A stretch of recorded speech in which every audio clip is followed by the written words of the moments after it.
നമ്മുടെ session lead ചെയ്യാൻ വേണ്ടി റാണി മാമിനെ ഇൻവൈറ്റ് ചെയ്യാണ്. Rani ma'am, over to you. Thank you, Jacob sir. Oh, good evening all. എല്ലാവർക്കും സുഖമല്ലേ? എല്ലാവരെയും ട്രാൻസ്ഫർ ഗ്രൂപ്പിലേക്ക് ഹാർദവമായി സ്വാഗതം ചെയ്യുന്നു. ഞാൻ റാണി വിനോദ്. ഇപ്പോൾ ജേക്കബ് സാർ പറഞ്ഞു, ഞാൻ ഇപ്പോൾ ഉള്ളത് ബാംഗ്ലൂരിലാണ്. എൻ്റെ സ്വദേശം എറണാകുളം. നമ്മൾ ടി ടോക്സിന്റെ 16ാമത്തെ ഫീ വെബിനാറിലാണ് ഇപ്പോൾ ഉള്ളത്. ട്രാൻസ്ഫർ ഗ്രൂപ്പിനെ കുറിച്ചിട്ട് നിങ്ങളിപ്പോ ഒരു 16 ക്ലാസ്സുകളായി കേട്ടോണ്ടിരിക്കുന്നുണ്ടാവും. ആവർത്തിച്ച് ഞാൻ നിങ്ങളെ ബുദ്ധിമുട്ടിക്കുന്നില്ല. വ്യത്യസ്ത മേഖലയിലുള്ള അല്ലെങ്കിൽ ലോകത്തിന്റെ പല കോണുകളിൽ ഇരുന്നിട്ടാണ് ഞങ്ങൾ ഇതേപോലെ ഒത്തുചേർന്ന് ഇത്തരത്തിലുള്ള ഒരു ഗ്രൂപ്പുമായിട്ട് മുന്നോട്ട് പോകുന്നത്. നിങ്ങളുടെ എല്ലാ സപ്പോർട്ട് ഉള്ളത് കൊണ്ട് മാത്രമാണ് ഞങ്ങൾക്ക് ഇങ്ങനെ പോകാൻ കഴിയുന്നത്. അതിന് നിങ്ങളോടെല്ലാം ഒരുപാട് നന്ദി പറയുന്നു. എല്ലാ വ്യാഴാഴ്ചയുമാണ് നമ്മൾ ഫ്രീ വെബിനാറുകൾ നടത്താറുള്ളത്. നമുക്ക് ഇപ്പോ നമ്മളുടെ സമയത്ത് നമുക്കറിയാമല്ലേ, മെന്റൽ ഹെൽത്ത് എത്രത്തോളം ഇമ്പോർട്ടന്റ് ആണ് നമുക്കറിയാം. നമ്മൾ ശരിക്കും പറഞ്ഞാൽ പണ്ടത്തെക്കാളൊക്കെ അധികമായിട്ട് നമ്മൾ ആരോഗ്യത്തെ ശ്രദ്ധിക്കുന്നുണ്ട്, നമ്മുടെ ദിനചര്യകളിലൊക്കെ മാറ്റം വരുത്തുന്നുണ്ട്, എല്ലാവരും ഹെൽത്ത് കോൺഷ്യസ് ആയിട്ടിരിക്കുന്നുണ്ട്. അതുപോലെ തന്നെ അത്യാവശ്യം വേണ്ടതാണ് നമുക്ക് മെന്റൽ ഹെൽത്തും. അപ്പൊ ഈ മെന്റൽ ഹെൽത്ത് എന്ന് പറയുമ്പോൾ എല്ലാവർക്കും വളരെയധികം കൺഫ്യൂഷൻ ആണ് അല്ലെ. ഇത് ആരെയാണ് കാണുക, അല്ല ആരാണ് ഇതിന് സപ്പോർട്ട് ചെയ്യുക, എവിടെയാണ് പോവേണ്ടത്, ഇങ്ങനെയുള്ള ഒരുപാട് കാര്യങ്ങളുണ്ട്. ആരാണ് ശരിയായിട്ട് നമ്മളെ ഗൈഡ് ചെയ്യുക, ഇതെല്ലാം നമ്മുടെ പ്രശ്നങ്ങളായിട്ട് നമുക്ക് മുന്നിൽ കാണാറുണ്ട്. അപ്പോൾ നമ്മുടെ ഇന്നത്തെ ട്രെയിനർ അല്ലെങ്കിൽ നമ്മുടെ സെഷൻ എടുക്കുന്നത് റാഷിദ മാം ആണ്. മാം ഒരു ചൈൽഡ് അഡോളസന്റ് കൗൺസിലറാണ്, റിഡീം ട്രെയിനറാണ്, നല്ലൊരു സൈക്കോളജിസ്റ്റ് കൂടിയാണ്. അപ്പൊ മാം ഇന്ന് ക്ലാസ് ലീഡ് ചെയ്യുന്നത് ഈ വിഷയത്തെ കുറിച്ചിട്ടാണ്. മാം എറണാകുളം സ്വദേശിയാണ്. ഞങ്ങളുടെ ട്രാൻസ്ഫർ ഗ്രൂപ്പിലെ 15 പേരിൽ ഒരാളാണ്. അപ്പോ മാമിനെ ഞാൻ ഈ വേദിയിലേക്ക് സ്വാഗതം ചെയ്യുന്നു. ഒപ്പം നിങ്ങൾ ഓരോരുത്തരെയും ഞങ്ങളോടൊപ്പം യാത്ര ചെയ്യാനായിട്ട് വിളിക്കുകയാണ്. റഷീദ മാം, ഓവർ ടു യു. വെൽക്കം. അപ്പോ ഗുഡ് ഈവനിങ് ഓൾ. ഈ മോർണിംഗ് മൊത്തം ഒത്തിരി വർക്കൊക്കെ ചെയ്ത് ഈവനിങ് ഒന്ന് റെസ്റ്റ് ഒക്കെ എടുക്കാന്ന് വിചാരിച്ചിട്ടും നിങ്ങൾ ഈ ഒരു സെഷന് വേണ്ടിയിട്ട് ടൈം സ്പെൻഡ് ചെയ്തതിന് താങ്ക് യു സോ മച്ച്. അതിലും കൂടുതൽ ഐ എം സോറി വെയിറ്റ് ചെയ്യിച്ചതിന്. കുറച്ച് ടെക്നിക്കൽ എറേഴ്സ് ഉണ്ടായിരുന്നു, അതുകൊണ്ടാണ് കേട്ടോ. അപ്പൊ നമ്മളുടെ ടോപ്പിക് എന്ന് പറയുന്നത് മെന്റൽ ഹെൽത്ത്. അപ്പൊ വെൻ ആൻഡ് ഹൂം എന്നാണ് ടോപ്പിക്കിൽ നമ്മൾ പറഞ്ഞേക്കുന്നത്. അപ്പൊ ടോപ്പിക്ക് ഷെയർ ചെയ്യുന്നതിന് മുമ്പ് വൺ സെക്കൻഡ്, ഇപ്പോ സ്ക്രീൻ വിസിബിൾ അല്ലേ? കാണാം. സെഷൻ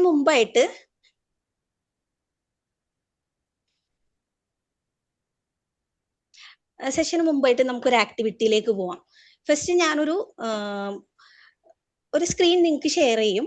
അതിൽ കുറെ പിക്ചേഴ്സ് ഒക്കെ ഉണ്ടാവും. അപ്പൊ നിങ്ങൾ അതൊന്ന് ഒബ്സർവ് ചെയ്യുക. അതിനുശേഷം റാണി മാം കുറച്ച് ക്വസ്റ്റ്യൻസ് നിങ്ങളോട് ചോദിക്കും. ജസ്റ്റ് ഫോർ ഒരു വാമപ്പ് പോലെയൊക്കെ നമുക്കൊരു സെഷൻ ടോപ്പിക്കിലേക്ക് പോകുന്നതിന് മുമ്പ് ഒന്ന് ഒരു കുട്ടി ഗെയിമായിട്ട് കൺസിഡർ ചെയ്താൽ മതി. അപ്പൊ സ്റ്റാർട്ട് ചെയ്യാം. Yes ma'am. റെഡി അല്ലേ?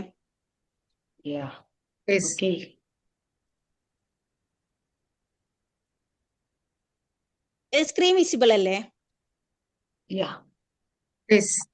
ഓക്കെ. പിക്ചർ ഒക്കെ ഒന്ന് നോക്കി വെച്ചോളൂ.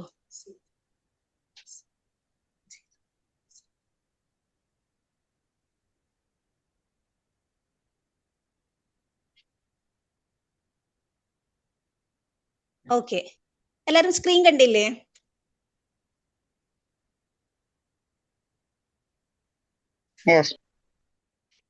ഞാനിപ്പോ റാവണി മാമിനോട് ക്വസ്റ്റ്യൻസ്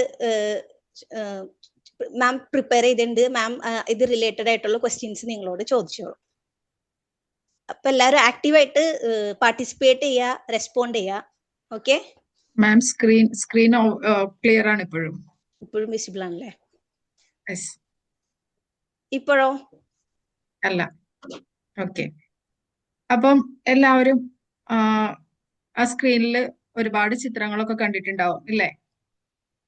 ചിത്രങ്ങളൊക്കെ കണ്ടത് നമ്മുടെ പഴയ കുട്ടിക്കാലത്തിലേക്ക് നമുക്കൊന്ന് പോയാലോ? നമ്മളിങ്ങനെ ഒളിച്ചു കളിക്കുക എന്നൊക്കെ പറയുന്ന ഒരു ശീലത്തിലൂടെയൊക്കെയാണ് നമ്മുടെ മെമ്മറി പവർ ഒക്കെ നമ്മൾ കൂട്ടിക്കൊണ്ടുവന്നിരുന്നത്.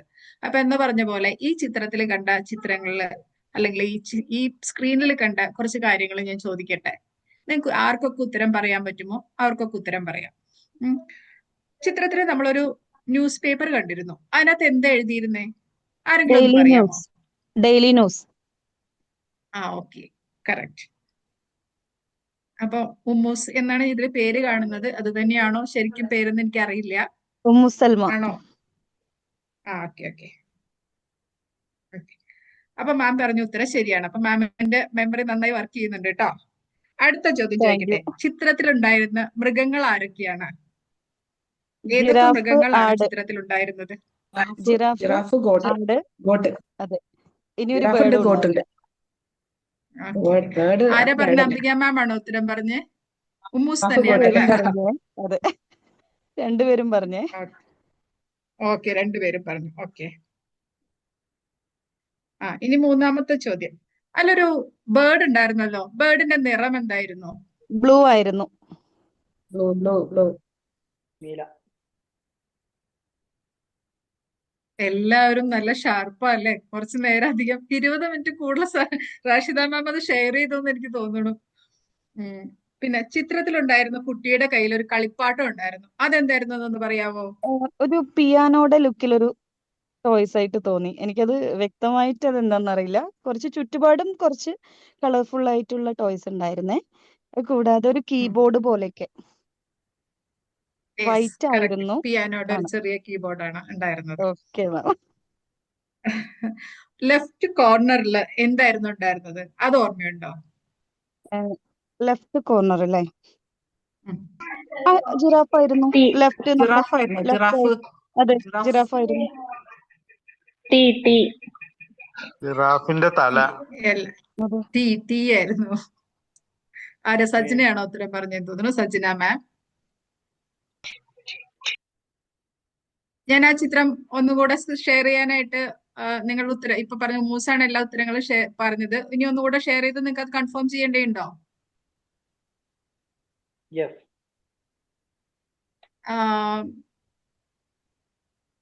റാഷിദ മാം, ആ പിക്ചർ ഒന്നുകൂടെ ഷെയർ ചെയ്യാവോ? റാഷിദ മാം, വിസിബിൾ അല്ലേ സ്ക്രീൻ? അല്ല, ഒന്നുകൂടെ ഒന്ന് ഷെയർ ഇപ്പൊ മാമിനെയാണ് കാണുന്നത്. ആ സ്ക്രീൻ ഒന്ന് ഷെയർ ചെയ്യും. അവർക്ക് പിക്ചർ ഒന്നുകൂടെ കണ്ടിട്ട് അതിനൊന്ന് കൺഫേം ചെയ്യണം. ടീ അവിടെ ഉണ്ടായിരുന്നു. ജിറാഫ് ആയിരുന്നു.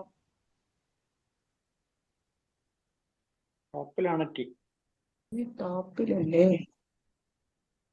ലെഫ്റ്റ് ടോപ്പില് ടീ.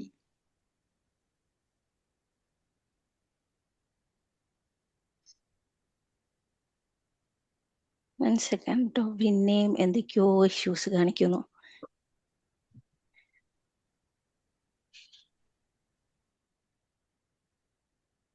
എടാ, സ്ക്രീൻ ഷെയർ ആവുന്നില്ല. ഓക്കെ, ദെൻ നമുക്ക് ലാസ്റ്റിൽ എടുക്കാം. മാം കണ്ടിന്യൂ ചെയ്യൂ. ക്ലാസ് തുടങ്ങിക്കോളൂ. നമുക്കത് ലാസ്റ്റ് നോക്കാം. കൺഫേം ചെയ്യുന്നു. മൂസാണ് അധികം പറഞ്ഞത്. അംബിക മാം ഉണ്ട്. പിന്നെ ബേബി, ഉമ മഹേഷ്. എന്തായിരുന്നു ക്വസ്റ്റ്യൻ? എന്തായിരുന്നു കൺഫ്യൂഷൻ ഉള്ള ക്വസ്റ്റ്യൻ? എന്തായിരുന്നു? ലെഫ്റ്റ് കോർണറിൽ എന്താണ് ഉണ്ടായിരുന്നത്? അപ്പൊ ടോപ്പാണോ ഡൗൺ ആണോ? ടോപ്പ്. ഞാൻ ടോപ്പ് മെൻഷൻ ചെയ്തില്ല എന്ന് തോന്നുന്നു. അവിടെ മെൻഷൻ ചെയ്തിരുന്നില്ല. ചെയ്തിരുന്നില്ല. എന്റെ തെറ്റ് തന്നെയാണ്. ഓക്കെ. ടോപ്പിലാണെങ്കിൽ നമ്മള് ചായ ഗ്ലാസ് ആണ്, താഴെയാണെങ്കിൽ ജിറാഫ് ആണ്. ഞാൻ ഷെയർ ചെയ്യണം. എനിക്ക് PPT ഷെയർ ചെയ്യണമായിരുന്നു, പക്ഷേ പോസിബിൾ ആവുന്നില്ല.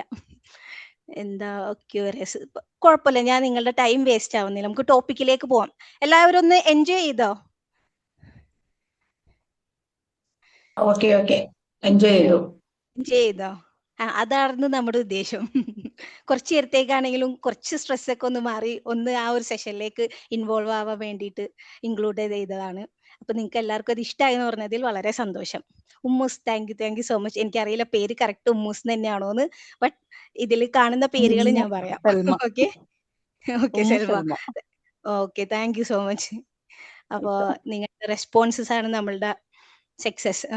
അപ്പൊ ഈ ടോപ്പിക് എന്ന് പറയുന്നത്, ഇനി നമുക്ക് ടോപ്പിക്കിലേക്ക് പോവാം.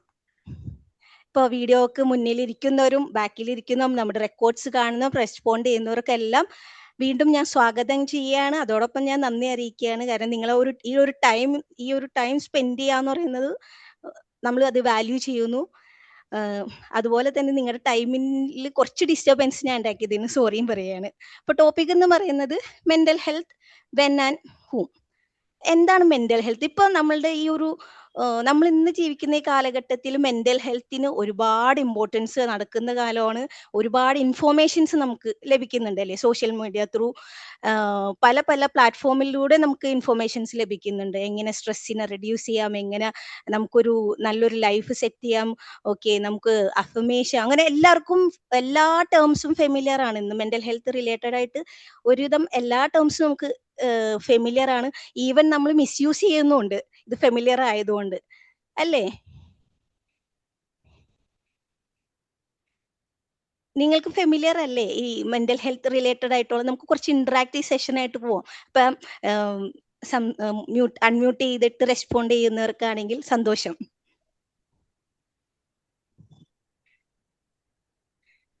Yes ma'am.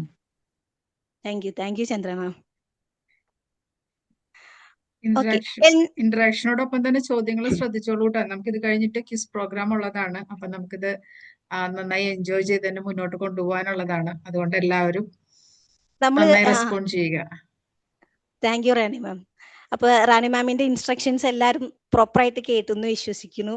നമ്മൾ ഇതൊരു ലിസണിങ് പ്രോഗ്രാം ആയിട്ട് എടുക്കണ്ട, നമുക്ക് ഒരു ഇന്ററാക്റ്റീവ് സെഷൻ ആയിട്ട് തന്നെ പോകാം അല്ലെ? Mental health terms, mental health related ആയിട്ടുള്ള ടിപ്സ് ഞങ്ങൾക്ക് ഷെയർ ചെയ്യാൻ പറ്റും. അപ്പൊ അത് ഞങ്ങൾക്ക് ഒരു ഇൻഫോർമേറ്റീവ് ആയിരിക്കും. അപ്പോ എന്താണ് നിങ്ങൾ ഇപ്പോഴത്തെ ഈ കറന്റ് ലൈഫിൽ എന്തൊക്കെ നിങ്ങൾ മെന്റൽ ഹെൽത്തിന് വേണ്ടി ചെയ്യാറുണ്ട്? ഇതാണ് എൻ്റെ ഒരു ക്വസ്റ്റ്യൻ. എന്താണ് നിങ്ങൾ മെന്റൽ ഹെൽത്തിന് വേണ്ടിയിട്ട് ഒരു ടൈം സ്പെൻഡ് ചെയ്യാറ്, അതിനു വേണ്ടി എക്സ്ട്രാ എഫേർട്ട് ഇടുന്ന എന്തൊക്കെ കാര്യങ്ങളാണ്? എന്തെങ്കിലും ആർക്കെങ്കിലും ഷെയർ ചെയ്യാൻ തോന്നുന്നുണ്ടെങ്കിൽ ഷെയർ ചെയ്യാം.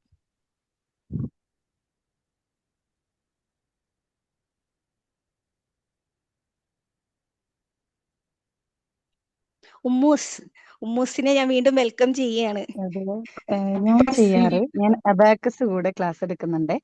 അബാക്കസ് ടീച്ചർ കൂടെയാണ്. അപ്പോ നമ്മള് വീക്ക്ലി 1 ആണ് ക്ലാസ് ഉള്ളത്. അപ്പൊ ആ ദിവസം മക്കൾക്ക് നമ്മൾ ഫിംഗേഴ്സ് യൂസ് ചെയ്തുകൊണ്ടുള്ള എക്സസൈസ് പറഞ്ഞു കൊടുക്കാറുണ്ട്. അതുപോലെ ബ്രീത്തിങ് എക്സസൈസ് ചെയ്യിപ്പിക്കാറുണ്ട്. അതുപോലെ കുഞ്ഞു കുഞ്ഞു ഗെയിംസ് സെറ്റ് ചെയ്യാറുണ്ട്. ഗെയിംസ് എന്ന് വെച്ചാൽ ഈ പറഞ്ഞ പോലെ ചിലപ്പോൾ ഞാൻ കളറ് മാറ്റിയിട്ടോ എന്തേലും, നമ്മളിപ്പോൾ റെഡ് എന്നുള്ളത് ബ്ലൂയിൽ എഴുതിയിട്ട് റീഡ് ചെയ്യുന്നത് ചിലപ്പോൾ എഴുതിയ കളറായിരിക്കില്ല, ചിലപ്പോൾ കളർ വെച്ചിട്ടായിരിക്കും. ആ രീതിയിലൊക്കെ ഒന്ന് ചെയ്തു കൊടുക്കാറുണ്ട്. പിന്നെന്താ,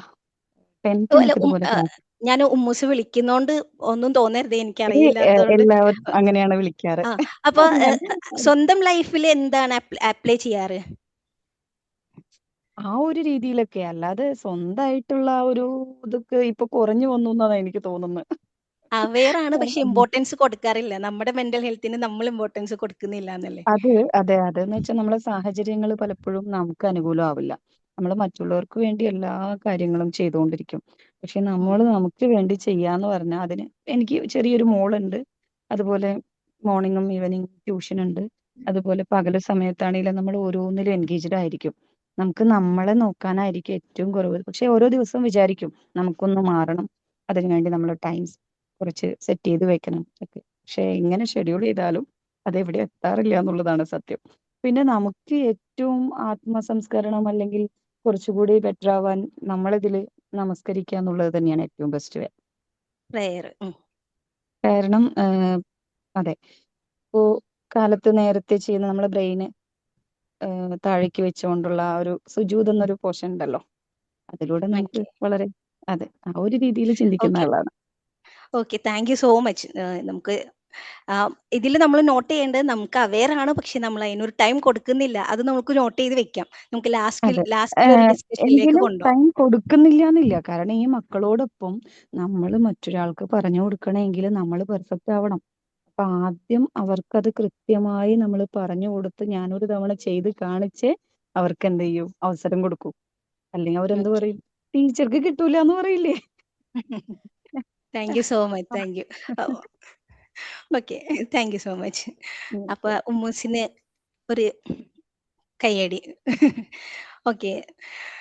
അപ്പോൾ മെന്റൽ ഹെൽത്ത് എന്ന് പറയുന്നത് നമ്മളുടെ WHO പറയുന്നത് പ്രകാരം നമ്മുടെ ലൈഫിൽ എന്താ പറയുക, എന്താണ് നമ്മുടെ വീക്ക്നെസ്സുകൾ, നമ്മുടെ സ്ട്രെങ്ത് എന്താണ്, നമ്മളുടെ ഡെയിലി ലൈഫിൽ നമുക്ക് എല്ലാവർക്കും സ്ട്രെസ് ഉണ്ട്. സ്ട്രെസ് ഇല്ലാത്ത ഒരാളും ഇല്ല ഈ ഈ ഡെയിലി ലൈഫിൽ.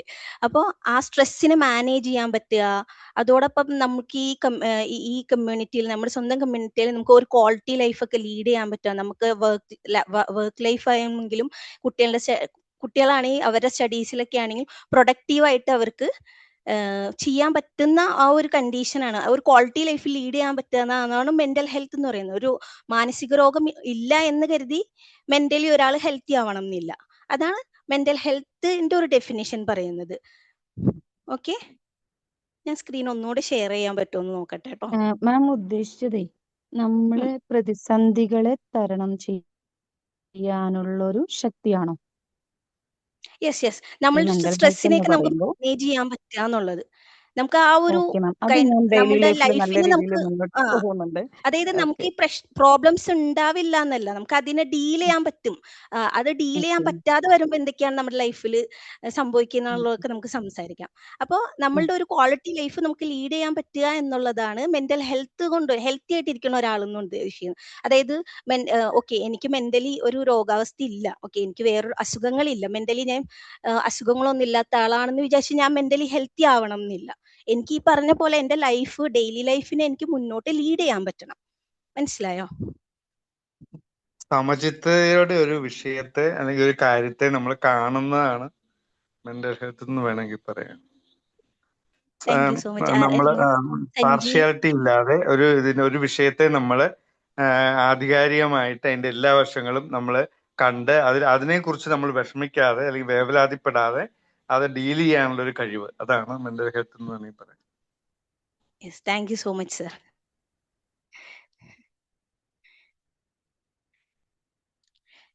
കണ്ടിന്യൂ ചെയ്തോട്ടെ. എല്ലാവരുടെയും പോയിന്റ്സ് ഭയങ്കര വാല്യൂ ഉള്ളതാണ് കേട്ടോ. അപ്പോൾ നിങ്ങൾ മടിക്കണ്ട, നിങ്ങൾക്ക് സംസാരിക്കാൻ കിട്ടുന്ന സംസാരിച്ചോളൂ കേട്ടോ. പോയിന്റ്സ് പറയാം.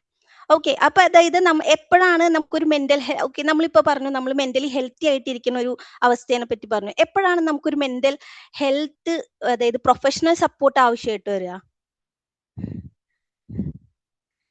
അതായത് ഒരു വ്യക്തിയുടെ ജീവിതത്തില് പേഴ്സണൽ ലൈഫിൽ അയാളുടെ ഉറക്കത്തെയോ അയാളുടെ മൂഡ്, അതായത് അയാൾക്ക് ഓവറായിട്ടുള്ള മൂഡ് സ്വിങ്സ് ഒക്കെ നമ്മൾ പറയില്ലേ, ഡീപ്പായിട്ടുള്ള സാഡ്നെസ്, എംപ്റ്റിനെസ് ഫീൽ ചെയ്യുക ലൈഫിൽ, അല്ലെങ്കിൽ എക്സ്ട്രീം ആയിട്ട് ആങ്കർ ഒക്കെ വരിക, ഇതൊക്കെ ഒരു നമ്മളുടെ ലൈഫിൽ ഇത്തരത്തിലുള്ള ചേഞ്ചസ് സംഭവിച്ചു 2 വീക്സോളം നമുക്ക് അതിൽ നിന്ന് ഓവർകം ചെയ്യാൻ പറ്റാതെ വരുന്ന ഒരു ടൈമിലൊക്കെ നമുക്ക് എന്ത് ചെയ്ത് മെന്റൽ ഹെൽത്ത് സപ്പോർട്ട് എടുക്കേണ്ട ഒരു അവസ്ഥയാണ്.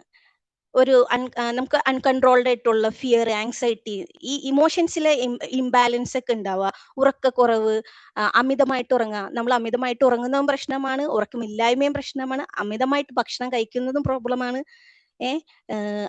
ഭക്ഷണം കഴിക്കാൻ പറ്റാത്തൊരവസ്ഥയും ബുദ്ധിമുട്ടുള്ളതാണ്. പിന്നെ നമുക്ക് നമ്മളുടെ ഡെയിലി ലൈഫിൽ നമ്മൾ ചെയ്തുകൊണ്ടിരിക്കുന്ന കാര്യങ്ങളോടുള്ള ഒരു താല്പര്യക്കുറവ്, ഇതെല്ലാം നമുക്ക് മെന്റൽ ഹെൽത്ത് സപ്പോർട്ട് ആവശ്യമായിട്ട് വരുന്നതിന്റെ സിഗ്നൽസ് ആണ്. മനസ്സിലായോ? ഈ പലർക്കും ഇപ്പൊ വർക്ക് പ്ലേസിൽ ആണെങ്കിലും ഒത്തിരി വർക്ക് പ്രഷർ ഉണ്ടാവും, സ്ട്രെസ് ഉണ്ടാവും. ഇതൊക്കെ മാനേജ് ചെയ്യാൻ പറ്റാതെ വരാ, കോൺസെൻട്രേറ്റ് ചെയ്യാൻ പറ്റാതെ വരാ, നമ്മുടെ റിയൽ ലൈഫ്, അതായത് നമ്മുടെ പേഴ്സണൽ ലൈഫും വർക്ക് ലൈഫും തമ്മിൽ ബാലൻസ് ചെയ്യാൻ പറ്റാതെ വരാ. ഇങ്ങനെ ഫോർ എക്സാമ്പിൾ, നമ്മളൊരു ട്രെയിനിങ് അറ്റൻഡ് ചെയ്ത ടൈമിൽ അവിടെ ഒരു എക്സാമ്പിൾ ആയിട്ട് ഒരു റിയൽ ലൈഫ് സ്റ്റോറി ഷെയർ ചെയ്തിരുന്നു. അതായത് ഒരു അമ്മ, അവരൊരു 31 ഇയേഴ്സ് ഓൾഡ് ഉണ്ട്. കുട്ടി എന്ന് പറയുന്നത് ചെറിയ കുട്ടിയാണ്, ഒരു 5 ഇയേഴ്സിന് ഉള്ളിലുള്ള ഒരു കുട്ടിയാണ്. അപ്പൊ അവര് ഒരു 9 hours നഴ്സുമാരൊരു ഡ്യൂട്ടി ടൈം ഉണ്ട്, ആ ഒരു ടൈം ഷിഫ്റ്റും ഉണ്ട് അവർക്ക്. ദെൻ കുട്ടീനെ ഹാൻഡിൽ ചെയ്യണം. വീട്ടില് ചിലപ്പോ അത്ര ഈ രീതിയിലൊക്കെ എന്താ വർക്ക് റിലേറ്റഡ് ഒക്കെ ആയിട്ട് സപ്പോർട്ട് കൊടുക്കുന്ന ഒരാളല്ലെങ്കിൽ ആ വർക്കും കൂടി ഉണ്ടാവും. കുട്ടീനെ നോക്കണം, പിന്നെ ഇവരുടെ ജോലി സ്ഥലത്തെ സ്ട്രെസ്, അങ്ങനെ ഗ്രാജുവലി ഇവരിങ്ങനെ ഇതിലിങ്ങനെ പോയി ഇവർ എക്സോസ്റ്റഡ് ആയി. പിന്നെ ഇവർ ഇങ്ങനെ സ്റ്റാറ്റസ് ഒക്കെ ഇടാൻ മടുത്തു. ഇതിനൊരു അവസാനമില്ലേ? പിന്നെ ഇവരുടെ ലൈഫ് സ്റ്റൈൽ മീൻസ് അവരുടെ കൊളീഗ്സ് ശ്രദ്ധിക്കാൻ തുടങ്ങി. അവർ പലപ്പോഴും ബ്രഷ് ചെയ്യുന്ന കാര്യങ്ങളിലും മീൻസ് ഇവർക്ക് ഷിഫ്റ്റ് ഒക്കെ ഉണ്ടല്ലോ. പിന്നെ ഫുഡ് കഴിക്കാതിരിക്കുക, മറ്റുള്ളവരായിട്ട് സോഷ്യലി ഇന്ററാക്ഷൻസ് കുറഞ്ഞു. മറ്റേത് ഇവർ സ്റ്റാഫ് ഒക്കെ ഇരിക്കുന്ന ടൈമിൽ ആക്റ്റീവായിട്ട് സംസാരിക്കുകയൊക്കെ ഉണ്ടായിരുന്ന ആളായിരുന്നു. അതിലൊക്കെ പിന്നോട്ട് വന്നു. അപ്പോൾ ഗ്രാജുവലി ഇവരുടെ ലൈഫിൽ ചേഞ്ചസ് വരാൻ തുടങ്ങി. ഇവർ കുറച്ചും കൂടി ഈ സൂയിസൈഡൽ ആയിട്ടുള്ള തോട്ട്സ് ഇവർക്ക് വരാൻ മീൻസ് അങ്ങനത്തെ ഇൻഡിക്കേഷൻസ് കാണിക്കാൻ തുടങ്ങി. ആ ഒരു ടൈമിൽ പ്രോപ്പറായിട്ട് അവർക്ക് പ്രൊഫഷണൽ സപ്പോർട്ട് ആവശ്യമായി വരികയും അവർ കൊളീഗ്സ് നോട്ടീസ് ചെയ്യും, അവർക്ക് സപ്പോർട്ട് കൊടുക്കുകയും ചെയ്തിരുന്നു. അപ്പോൾ വർക്ക് പ്ലേസിലും നമുക്കിപ്പോൾ ഒരുപാട് സൂയിസൈഡുകൾ സംഭവിക്കാൻ നമ്മൾ കേട്ടിട്ടുണ്ട്. റീസെന്റ് IT മേഖലകളിലൊക്കെ നമ്മൾ കുറച്ചധികം കേട്ടിട്ടുണ്ട്. അപ്പോൾ വർക്ക് ലൈഫിനെ അഫക്റ്റ് ചെയ്യുമ്പോഴൊക്കെ നമ്മൾ നോട്ടീസ് ചെയ്യാതെ ചിലപ്പോൾ ഇത് ഇങ്ങനെ ഉന്തിത്തള്ളി പോവാമെന്ന് വിചാരിക്കുന്നുണ്ടെങ്കിൽ പോലും ഒരു ടൈമിൽ ഇത് പറ്റാതെ വരുന്നൊരു ടൈം വരും. അപ്പോൾ ഒരു പ്രൊഫഷണൽ സപ്പോർട്ട് അവിടെ ആവശ്യമാണ്. ഒരു മെന്റൽ ഹെൽത്ത് പ്രൊഫഷണലിന്റെ സപ്പോർട്ട് അവിടെ ആവശ്യമാണ്. അവർക്ക് ആ വർക്ക് ലൈഫും അവരുടെ പേഴ്സണൽ ലൈഫും ബാലൻസ് ചെയ്യാനും അവർക്ക് ആ ഒരു സ്ട്രെസ് ചെയ്യുന്ന അതിനൊക്കെ ഒന്ന് അവരൊരു സപ്പോർട്ട് അവർക്ക് ആവശ്യമായിട്ട് വരും. പിന്നെ നമ്മുടെ ലൈഫ് എപ്പോഴും പ്രഡിക്റ്റബിൾ അല്ല, അൺപ്രഡിക്റ്റബിൾ ആണ്. നമുക്ക് പ്രിയപ്പെട്ടവർ നഷ്ടപ്പെടാം, അല്ലെങ്കിൽ നമുക്ക് ട്രോമാറ്റിക് ആയിട്ടുള്ള ഇൻസിഡൻസ് ഉണ്ടാവാം, ലൈഫിൽ മേജർ എന്താ പറയാ പല ചേഞ്ചസ് ഒക്കെ ഉണ്ടാവാം. ഇപ്പൊ ഈ ഒരു ടൈമിലൊക്കെ നമുക്ക് ഇതിനെ എന്താ പറയാ ഹാൻഡിൽ ചെയ്യാൻ പറ്റാതെ വരിക, അതുമായിട്ട് ബന്ധപ്പെട്ട് നമ്മളുടെ പേഴ്സണൽ ഇമോഷൻസിലും നമ്മളുടെ ഡെയിലി ആക്ടിവിറ്റീസിലും ഒക്കെ നമ്മുടെ ഉറക്കം, നമ്മുടെ ഭക്ഷണത്തിലൊക്കെ ബുദ്ധിമുട്ടുകൾ വരാ, അത് പ്രോപ്പറായിട്ട് അതിൽ ഇൻവോൾവ് ആവാൻ പറ്റാതിരിക്കുക, ഇങ്ങനെയൊക്കെ വരുമ്പോൾ നമുക്ക് ഡെഫിനറ്റ്ലി നമുക്കൊരു മെന്റൽ ഹെൽത്ത് പ്രൊഫഷണലിന്റെ സപ്പോർട്ട് എടുക്കണം. പിന്നെ ഒരു വ്യക്തിക്ക് അൺഹെൽത്തി ഇപ്പൊ പല പല പ്രശ്നങ്ങൾ വരുമ്പോൾ ചില ആളുകൾ എന്ത് ചെയ്യും, അതിന്ന് ഓവർകം ചെയ്യാനായിട്ട് അല്ലെങ്കിൽ അതിന്ന് ഒളിച്ചോടാൻ വേണ്ടിയിട്ട് എന്ത് ചെയ്യും, ചിലപ്പോൾ ഡ്രഗ്സ് യൂസ് നടത്തും, ആൽക്കഹോള്, പിന്നെ സ്മോക്കിങ്. അപ്പൊ അവർക്ക് ആ സ്ട്രെസ് റിലീഫ് ആണെന്നതിന് വേണ്ടിയിട്ടാണ് അവർ ചെയ്യുന്നതെന്ന് പറയുന്നത്. പിന്നെ പലപ്പോഴും എന്താ പറയാ മറ്റുള്ളവരിൽ നിന്ന് മാറി നിൽക്കുക, ഒറ്റപ്പെട്ട് ആദ്യം സോഷ്യലൈസ് ചെയ്യാത്ത രീതിയിലൊക്കെ ഇങ്ങനെയും ഉള്ള സിറ്റുവേഷൻസിൽ എന്ത് വേണം, മെന്റൽ ഹെൽത്തിന്റെ പ്രൊഫഷണൽസിന്റെ സപ്പോർട്ട് ആവശ്യമായിട്ടുള്ളതാണ്. ക്ലിയർ അല്ലേ?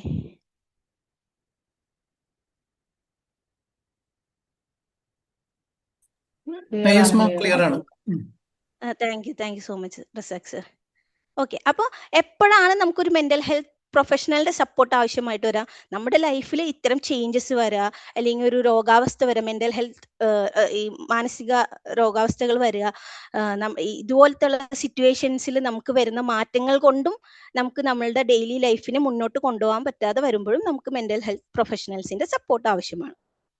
ഓക്കെ, ക്ലിയർ അല്ലേ?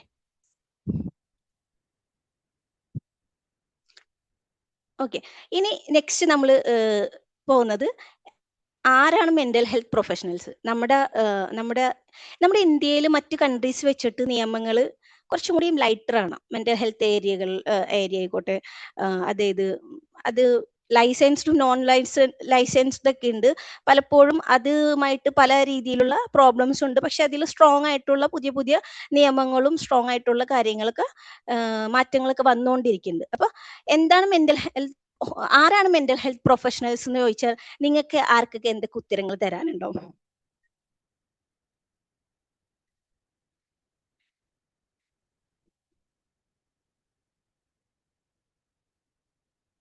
ആർക്ക് വേണമെങ്കിലും ഷെയർ ചെയ്യാം. ആരാണ് മെന്റൽ ഹെൽത്ത് പ്രൊഫഷണൽസ്?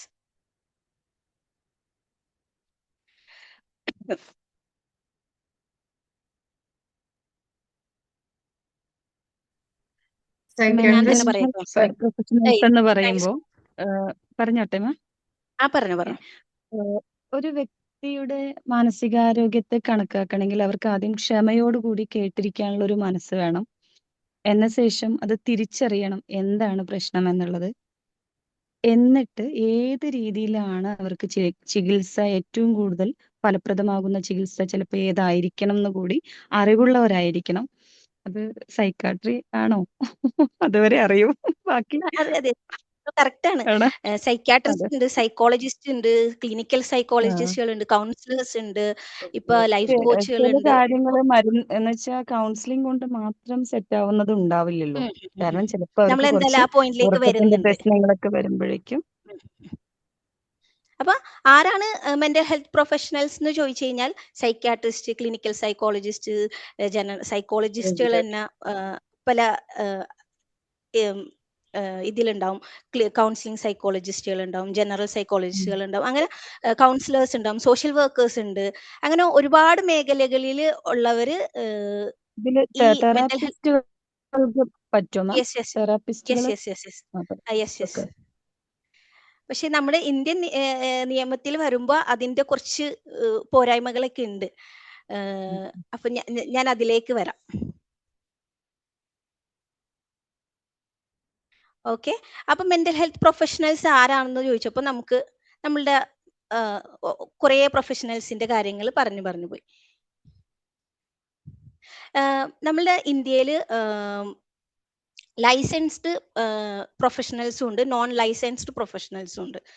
അതിൽ മെന്റൽ ഹെൽത്ത് ആക്ട്, അതായത് MHCA 2017, ആ ഒരു ആക്ടിന്റെ അണ്ടറിൽ വരുന്നത് എന്താന്ന് വെച്ച് കഴിഞ്ഞാൽ ആരാണ് ഇതിൽ എന്താ പറയുക രജിസ്റ്റേർഡ് പ്രൊഫഷണൽസ് ആരായിരിക്കണം, പിന്നെ അവിടെ ആ ഒരു ആക്ടിന്റെ അണ്ടറിൽ ഈ മെന്റൽ ഹെൽത്ത് രോഗികൾക്കായിട്ടുള്ള ഒരു സപ്പോർട്ട്, പിന്തുണയൊക്കെ കൊടുക്കുന്നത്, അവർക്ക് പ്രോപ്പർ ട്രീറ്റ്മെന്റ്, പല രീതിയിലുള്ള അവർ സപ്പോർട്ട് ചെയ്യുന്ന ഒരു ആക്ട് ആണ് മെന്റൽ ഹെൽത്ത് കെയർ ആക്ട് എന്ന് പറയുന്നത്. പിന്നെ 3 ആക്ടുകളെ കുറിച്ചാണ് ഞാൻ അവിടെ മെൻഷൻ ചെയ്യുന്നത്. റീഹാബിലിറ്റേഷൻ കൗൺസിൽ ഓഫ് ഇന്ത്യയുടെ അണ്ടറിൽ, ആ ഒരു ആക്ടിന്റെ അണ്ടറിലാണ് നമ്മുടെ ക്ലിനിക്കൽ സൈക്കോളജിസ്റ്റുകൾക്ക് ലൈസൻസ് പ്രൊവൈഡ് ചെയ്യുന്നത്. നമ്മൾ ആ പ്രൊഫഷനിലേക്കൊക്കെ വരുന്നുണ്ട്. പിന്നെ വരുന്നത് ബാക്കി അലൈഡ് പ്രൊഫഷണൽസ്, ബാക്കി ജനറൽ കൗൺസിലേഴ്സ് ഒക്കെ NCAHP ആക്ട് 2021 അതിലാണ് രജിസ്റ്റർ ചെയ്യപ്പെടുന്നത്. ഓക്കെ.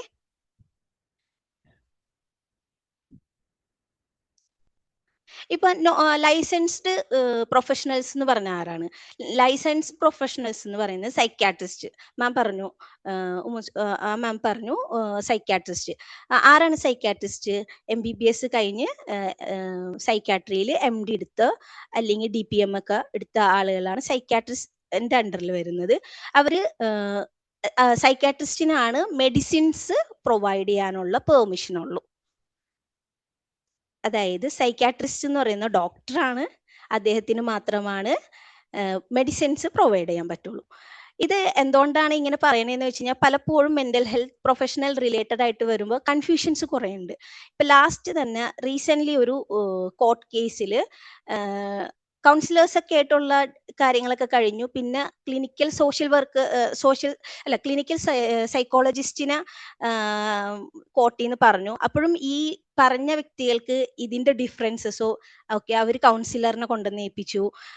പിന്നെ കോർട്ടിൽ വന്നപ്പോൾ അതിന്റെ ഡിഫറൻസസ് അറിയാതെ കുറെ കൺഫ്യൂഷൻസ്. അപ്പൊ നമ്മളുടെ ഇത് അറിയാവുന്നവരും ഉണ്ടാവും, ഇതിന്റെ ഡിഫറൻസസ് അറിയാത്തവരും ഉണ്ടാവും. അപ്പൊ അതുകൊണ്ടാണ് ഇത് ഇൻക്ലൂഡ് ചെയ്തത്. അപ്പൊ സൈക്യാട്രിസ്റ്റ് നമ്മൾ പറഞ്ഞു. പിന്നെ ക്ലിനിക്കൽ സൈക്കോളജിസ്റ്റ്. ആരാണ് ക്ലിനിക്കൽ സൈക്കോളജിസ്റ്റ്? ക്ലിനിക്കൽ സൈക്കോളജിസ്റ്റ് എന്ന് പറഞ്ഞാൽ PG ഒക്കെ കഴിഞ്ഞിട്ട് MPhil ക്ലിനിക്കൽ സൈക്കോളജിയിൽ പ്രാക്ടീസ് ചെയ്തവർക്ക്, അവർക്ക് RCI ലൈസൻസ് ഉണ്ടാവും. അല്ലാത്തവർ ക്ലിനിക്കൽ സൈക്കോളജിസ്റ്റ് എന്ന് ഒരിക്കലും, ഞാനൊരു സൈക്കോളജിസ്റ്റ് ആണെന്ന് പറഞ്ഞു വന്നിട്ട് ക്ലിനിക്കൽ സൈക്കോളജിസ്റ്റ് എന്ന് പറഞ്ഞാൽ അത് തെറ്റാണ്. എനിക്ക് അങ്ങനെ വെക്കാനുള്ള ഇതില്ല. കാരണം ഞാൻ MPhil ക്ലിനിക്കൽ സൈക്കോളജി പഠിച്ച ഒരാളല്ല. എനിക്ക് അങ്ങനെ വെക്കാനോ അതുമായിട്ട് ബന്ധപ്പെട്ട ട്രീറ്റ്മെന്റ്സ് എടുക്കാനോ എൻ്റെ നിയമം അനുവദിക്കുന്നതല്ല. അത് ലീഗലി തെറ്റാണ്. ഓക്കെ. അപ്പോൾ ലൈസൻസ്ഡ് ആയിട്ടുള്ള അണ്ടറിൽ വരുന്നതാണ് സൈക്യാട്രിസ്റ്റും ക്ലിനിക്കൽ സൈക്കോളജിസ്റ്റും. ഇവർക്കാണ് എന്താണ് ക്ലിനിക്കൽ ഡയഗ്നോസിസുകൾ നടത്താനും, സൈക്യാട്രിസ്റ്റിനാണ് മെഡിസിൻ കൊടുക്കാനും, ക്ലിനിക്കൽ സൈക്കോളജിസ്റ്റുകൾക്ക് ക്ലിനിക്കൽ ഡയഗ്നോസിസ് ചെയ്യാനും, അതായത് രോഗനിർണയം നടത്താനും, ഈ മാനസികമായിട്ടുള്ള ഈ നമ്മൾ സ്കീസോഫീനിയൊക്കെ കേട്ടിട്ടുണ്ടല്ലോ, കുറച്ച് ബുദ്ധിമുട്ട്, സൈക്കോസിസ് അല്ലെങ്കിൽ ആങ്സൈറ്റി ഡിസോർഡർ, ഡിപ്രഷൻ, ഇങ്ങനത്തെയൊക്കെ സിവിയർ കേസസ് നമ്മൾ കേട്ടിട്ടുണ്ട്. അപ്പൊ അതിനെയൊക്കെ ഡയഗ്നോസ് ചെയ്യാനും അതിനെയൊക്കെ ട്രീറ്റ് ചെയ്യാനുള്ള പെർമിഷൻ ഉള്ളത് ഈ ലൈസൻസ്ഡ് ക്ലിനിക്കൽ സൈക്കോളജിസ്റ്റിന് മാത്രം. മെഡിസിൻ കൊടുക്കാനുള്ള ലൈസൻസ് ഉണ്ട് അവർക്ക്. ക്ലിനിക്കൽ എന്തോ സർ? സൈക്കോളജിസ്റ്റിന് മെഡിസിൻ കൊടുക്കാൻ പറ്റുമോ? ഇല്ല സർ, അവർക്ക് ഇല്ല. അതിനുള്ളതില്ല. അവർക്കത് ക്ലിനിക്കൽ നമുക്ക് ഡയഗ്നോസ് ചെയ്യണം. ഇപ്പൊ ഡിപ്രഷൻ ആണെങ്കിൽ ഡിപ്രഷന്റെ സ്കെയിലും കാര്യങ്ങളും കുറെ ഇതിൽ പ്രൊസീജിയേഴ്സ് ഉണ്ട്. അത് അയാൾക്ക് ഡിപ്രഷൻ ആണ് റിപ്പോർട്ട് തരാനുള്ള പെർമിഷൻ ഈ പറഞ്ഞ ക്ലിനിക്കൽ സൈക്കോളജിസ്റ്റിന് മാത്രമേ ഉള്ളൂ. സൈക്കാട്രിസ്റ്റിന് മാത്രമാണ് മെഡിസിൻ കൊടുക്കാൻ പറ്റുള്ളൂ. ക്ലിയർ ആയില്ലേ? ഈവൻ ഒരു ജനറൽ സൈക്കോളജിസ്റ്റിന് പോലും ഈ പറഞ്ഞ ക്ലിനിക്കൽ ഡയഗ്നോസിസ് നടത്താനുള്ള പെർമിഷൻ ഇല്ല. Okay. Okay, thank you sir. Okay, പിന്നെ നമ്മൾ അത് പറഞ്ഞു, ലൈസൻസ്ഡ് പറഞ്ഞു. ഇപ്പൊ നമ്മൾ നോൺ ലൈസൻസ്ഡ് ആയിട്ടുള്ള ഇതിൽ വരുമ്പോൾ കൗൺസിലർ സൈക്കോളജിസ്റ്റ് വരുന്നു, ഗൈഡൻസ് കൗൺസിലേഴ്സ് വരുന്നുണ്ട്, ലൈഫ് കോച്ചസ് വരുന്നുണ്ട്. അങ്ങനെ അതിന്റെ അണ്ടറിൽ കുറേ വരുന്നുണ്ട്.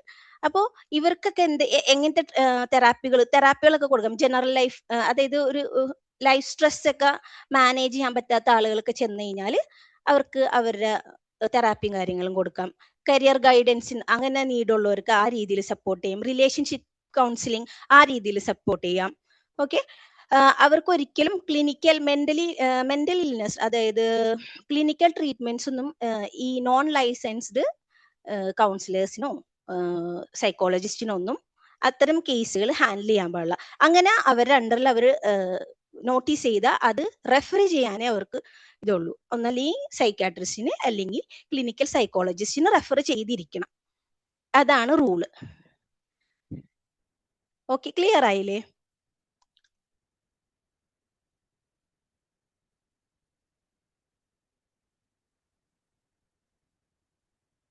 ക്ലിയർ ആയി. Thank you sir. ഓക്കെ, ഇനി നമ്മൾ പറയുമ്പോൾ ടയേർഡ് ആയോ നിങ്ങൾ? കുഴപ്പമൊന്നുമില്ലല്ലോ, സെഷൻ കുഴപ്പമില്ലാണ്ട് പോകുന്നുണ്ടോ? അതെ മാം, ഉഷാറായി പോകുന്നുണ്ട്. എടുത്തോളൂ. Thank you so much. Thank you so much. അപ്പോൾ നമ്മൾ പറഞ്ഞു എപ്പോഴാണ് നമുക്ക് ഒരു മെന്റൽ ഹെൽത്ത് പ്രൊഫഷണലിന്റെ സപ്പോർട്ട് ആവശ്യമായിട്ട് വരാ. അത് കഴിഞ്ഞ് നമ്മൾ പറഞ്ഞു പ്രൊഫഷണൽസ് ആരൊക്കെയാണ്, ലൈസൻസ്ഡും ഉണ്ട്, നോൺ ലൈസൻസ്ഡും എന്നൊക്കെ പറഞ്ഞു. പിന്നെ നമ്മൾ ലീഗൽ ഗൈഡ് ലൈൻസിലൊക്കെ പറയുകയാണെങ്കിൽ ഇപ്പം നമ്മൾ പറഞ്ഞു നോൺ RCI രജിസ്റ്റേർഡ് ആയിട്ടുള്ള കൗൺസിലേഴ്സിന് ഒരിക്കലും ക്ലിനിക്കൽ സൈക്കോളജിസ്റ്റിന് അവർ ലേബിൾ ചെയ്യപ്പെടാൻ പാടില്ല. അത്തരം കേസുകൾ അവർ അറ്റൻഡ് ചെയ്യാൻ പാടില്ല. ഇത് ലീഗൽ ഗൈഡ് ലൈൻസ് ആണ്. പിന്നെ ഒരിക്കലും ക്ലിനിക്കൽ നോൺ കൗൺസിലേഴ്സ് ഇങ്ങനത്തെ കേസുകൾ അവർക്ക് വന്നു കഴിഞ്ഞാൽ റെഫർ ചെയ്യാതിരിക്കാനും പറ്റില്ല. അവർ സ്വയമായിട്ട് അതിനെ ട്രീറ്റ് ചെയ്യാൻ പാടില്ല ഒരിക്കലും. ഓക്കെ, അതുപോലെ തന്നെ നമ്മുടെ ഓരോ ആളുകളുടെയും റൈറ്റ്സ് ആണ് എന്താണ് നമ്മളിപ്പോ ഫിസിക്കലി നമുക്ക് പ്രശ്നങ്ങളൊക്കെ വരുമ്പോൾ ഡോക്ടർ എന്താണ്, ഏതിലാണ് സ്പെഷ്യലൈസ് ചെയ്യുന്നത്, ഡോക്ടറിന്റെ ട്രീറ്റ്മെന്റ് എങ്ങനെയുണ്ട്, സക്സസ്ഫുൾ ആണോ, പോകുന്ന ആളുകൾക്ക് ബെറ്റർ ആണെന്നൊക്കെ നമ്മൾ അന്വേഷിച്ചിട്ടാണല്ലോ പലപ്പോഴും ട്രീറ്റ്മെന്റ് എടുക്കാൻ പോവാറ്. പക്ഷെ മെന്റൽ ഹെൽത്ത് പ്രൊഫഷണൽ ഏരിയാസിൽ വരുമ്പോൾ നമ്മൾ അത്രയും ഡീപ്പായിട്ട് ചോദിക്കാനും അന്വേഷിക്കാനും നമ്മൾ ആ ഒരു എഫേർട്ട് എടുക്കുന്നുണ്ടോന്ന് ക്വസ്റ്റ്യൻ മാർക്കാണ്. അപ്പോൾ എപ്പോഴും നമ്മൾ നമ്മുടെ ലൈഫിൽ ആ ഒരു മെന്റൽ ഹെൽത്ത് റിലേറ്റഡ് സപ്പോർട്ട് എടുക്കുമ്പോൾ നമ്മൾ കൃത്യമായിട്ട് അന്വേഷിച്ച് നമുക്ക് ഏത് രീതിയിലുള്ള സപ്പോർട്ടാണ് എടുക്കേണ്ടതെന്ന് കൃത്യമായിട്ട് അറിഞ്ഞിട്ട് നമ്മൾ ട്രീറ്റ്മെന്റുകൾ അല്ലെങ്കിൽ തെറാപ്പികളൊക്കെ എടുക്കാം. അതായത് ഒരിക്കലും കൗൺസിലിംഗ് സൈക്കോളജി കൗൺസിലേഴ്സും അല്ലെങ്കിൽ കൗൺസിലിംഗ് സൈക്കോളജിസ്റ്റ് ഒക്കെ അവർ സ്ട്രെസ് കോപ്പിംഗ് അങ്ങനെ പല അവരുടെ അണ്ടറിൽ വരുന്ന തെറാപ്പികളും ട്രീറ്റ്മെന്റ്സ് ഒക്കെയാണ് അവർക്ക് എടുക്കാൻ. ഈ ട്രീറ്റ്മെന്റ് എന്ന് പറഞ്ഞ വേർഡ് പറയുമ്പോൾ ഒരിക്കലും മെഡിക്കേഷൻ അല്ല കേട്ടോ. മെഡിക്കൽ ട്രീറ്റ്മെന്റ്സ് അവർക്ക് പറ്റില്ല. അല്ലാതെ അവരുടെ സ്ട്രെസ്സിനെ കോപ്പ് ചെയ്യാനും പല ആക്ടിവിറ്റീസും അവരുടെ ഡെയിലി ലൈഫിനെയൊക്കെ ഒന്ന് ക്ലിയർ ചെയ്യാനുള്ള ആക്ടിവിറ്റീസ് ഒക്കെ കൊടുത്താണ് ഇത്. പലപ്പോഴും മെഡിസിൻ ആവശ്യമുള്ളവർക്ക് മെഡിസിൻ എടുക്കുന്നതോടൊപ്പം തന്നെ ഇമ്പോർട്ടൻ്റ് ആണ് തെറാപ്പി. ഇത് കമ്പൈൻ ചെയ്ത് പോകുമ്പോഴാണ് റിസൾട്ടുകൾ ഉണ്ടാവാറുള്ളത്. ഓക്കെ, ക്ലിയർ അല്ലേ?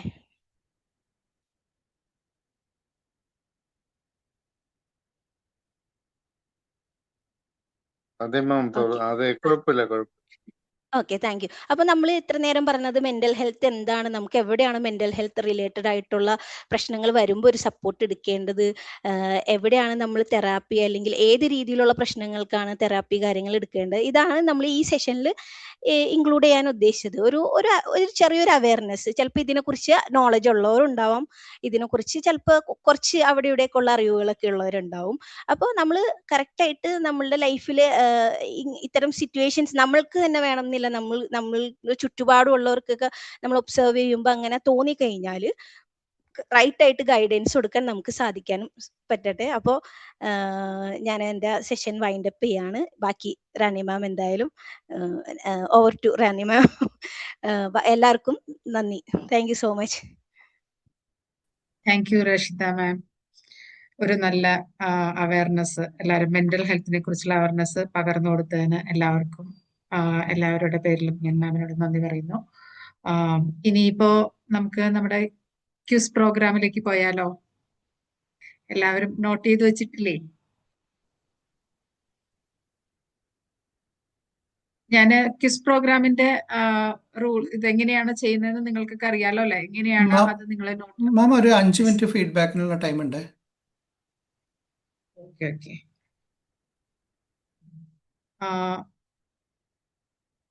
ഓക്കെ, നിങ്ങൾക്ക് സെഷനെ കുറിച്ചുള്ള നിങ്ങളുടെ അഭിപ്രായങ്ങൾ പങ്കുവയ്ക്കാനുള്ള സമയമുണ്ട്. അപ്പൊ അതും കൂടെ കഴിഞ്ഞിട്ട് നമുക്ക് ക്വിസ് കോമ്പറ്റീഷനിലേക്ക് പോവാം. അപ്പോ നിങ്ങളുടെ അഭിപ്രായങ്ങൾ എന്തൊക്കെയാണെന്ന് വെച്ചാൽ അതൊന്ന് ഷെയർ ചെയ്യൂ.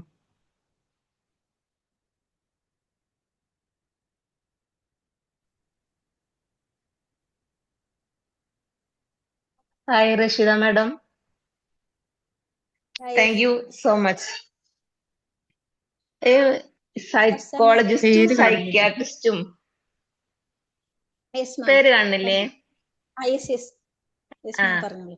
ഞാൻ അഫ്സത്ത് എടപ്പാള്. മാഡം, ഞാൻ ഇതുവരെ കരുതിയിരുന്നത് ഈ സൈക്കോളജിസ്റ്റും സൈക്യാട്രിസ്റ്റും ഒരേപോലെയുള്ള ആളുകളാണ്, ഡോക്ടേഴ്സ് ആണെന്നാണ്.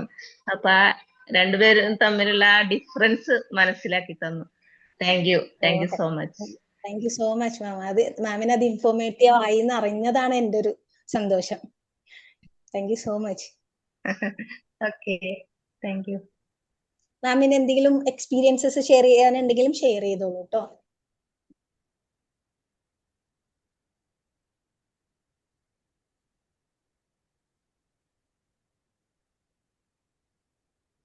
പണ്ടൊക്കെ നമുക്ക് ഈ അറിയുന്ന എൻ്റെ ഒരു ഫ്രണ്ട് ഉണ്ട് കേട്ടോ. സോറി, മാനസിക നില തെറ്റുമ്പോ അല്ലെങ്കിൽ നമുക്ക് നോർമലായിട്ട് പോയിക്കൊണ്ടിരിക്കുന്ന ഒരാളുടെ സ്വഭാവത്തിന് മാറ്റങ്ങൾ വരുമ്പോൾ നമ്മള് പണ്ടൊക്കെ ചെയ്യാന്ന് വെച്ച് കഴിഞ്ഞാൽ നമ്മളിപ്പോ ഹോസ്പിറ്റലിൽ പോയിട്ട് ഹോസ്പിറ്റലിലെ സൈക്യാട്രിസ്റ്റിനെ കാണും. അങ്ങനെയല്ല, ഇന്നിപ്പോ നമുക്ക് സൈക്കോളജിസ്റ്റുകൾ ഇഷ്ടം പോലെ നമുക്ക് അവൈലബിൾ ആണ്. ഈ ചുറ്റുപാടുകൾ, ഈ കോഴ്സുകൾ തന്നെ കംപ്ലീറ്റ് ചെയ്ത് ഒരുപാട് പേരുണ്ട്. അല്ലാതെ തന്നെ പ്രൊഫഷണലായിട്ട് ഈ ഫീൽഡിൽ വർക്ക് ചെയ്യുന്നവര്. നമുക്ക് അങ്ങനെയുള്ളവരെ ഇപ്പൊ ആരെ കാണണം, ഇപ്പൊ ഒരു അസുഖം വന്നു കഴിഞ്ഞാൽ അല്ലെങ്കിൽ ഒരു പ്രത്യേക തരത്തിലുള്ള ഇപ്പൊ ട്രോമ വന്നു, അന്നേരം അതിനെ ആരെ കാണണം എന്നുള്ളതിനെ കുറിച്ച് ഇന്ന് നമുക്ക് കൺഫ്യൂഷൻ ഇല്ല. പണ്ട് ഭയങ്കര അങ്ങനെയൊന്നും അവൈലബിൾ അല്ലായിരുന്നു ആൾക്കാർ. ഇന്നിപ്പോ അതേക്കുറിച്ച് സ്റ്റഡി ചെയ്ത ഒരുപാട് ആൾക്കാർ നമ്മുടെ സമൂഹത്തിലുണ്ട്. അതുകൊണ്ട് നമുക്ക് അന്വേഷിച്ച് കണ്ടുപിടിക്കാൻ ബുദ്ധിമുട്ടില്ല. Thank you sir.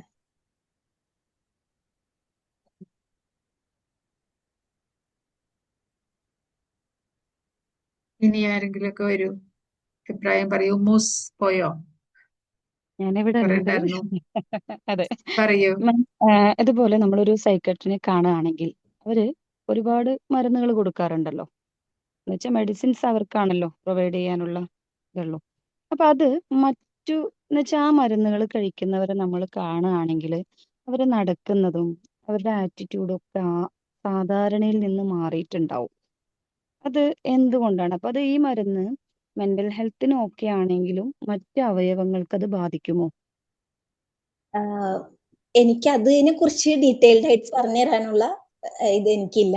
പക്ഷെ അതായത് നമ്മുടെ ബ്രെയിനില് കെമിക്കൽ ഇംബാലൻസ് ഒക്കെ ഉണ്ടാവും. പല രോഗത്തിനും പല റീസൺസ് ആയിരിക്കും. അപ്പോൾ അതിന് കൃത്യമായിട്ട് അവർ ഡയഗ്നോസ് ചെയ്തിട്ട് പല ലാബ് ടെസ്റ്റുകളൊക്കെ ചെയ്ത് അതിന്റെ ബേസിസിലായിരിക്കും മെഡിസിൻ എടുക്കുന്നത്. അപ്പൊ മെഡിസിൻ എടുക്കുമ്പോൾ ചിലപ്പോൾ ഒരു ഡിപ്രഷൻ ഉള്ള ആള് അല്ലെങ്കിൽ ചില ഇപ്പോ അഡിക്ഷൻ ഉള്ള കുട്ടികളെ നമ്മൾ റെഫർ ചെയ്യാറുണ്ട്. അപ്പൊ അവരുടെ എക്സ്പീരിയൻസ് പറയുമ്പോൾ പറയാറുണ്ട് ഉറക്കം കൂടുതലാണ്, അപ്പൊ പല പല കാര്യങ്ങൾ ഉണ്ടാവാറുണ്ട്. പക്ഷേ ഈ രോഗത്തെ മാനേജ് ചെയ്യുക അല്ലെങ്കിൽ ഈ രോഗാവസ്ഥയിൽ നിന്നും മുക്തി നേടുക എന്നുള്ളത് ഒരു ആവശ്യ ഘടകമായതുകൊണ്ട് മെഡിസിൻ സപ്പോർട്ട് എടുക്കുകയാണെങ്കിൽ അത് എടുത്തേ പറ്റുള്ളൂ.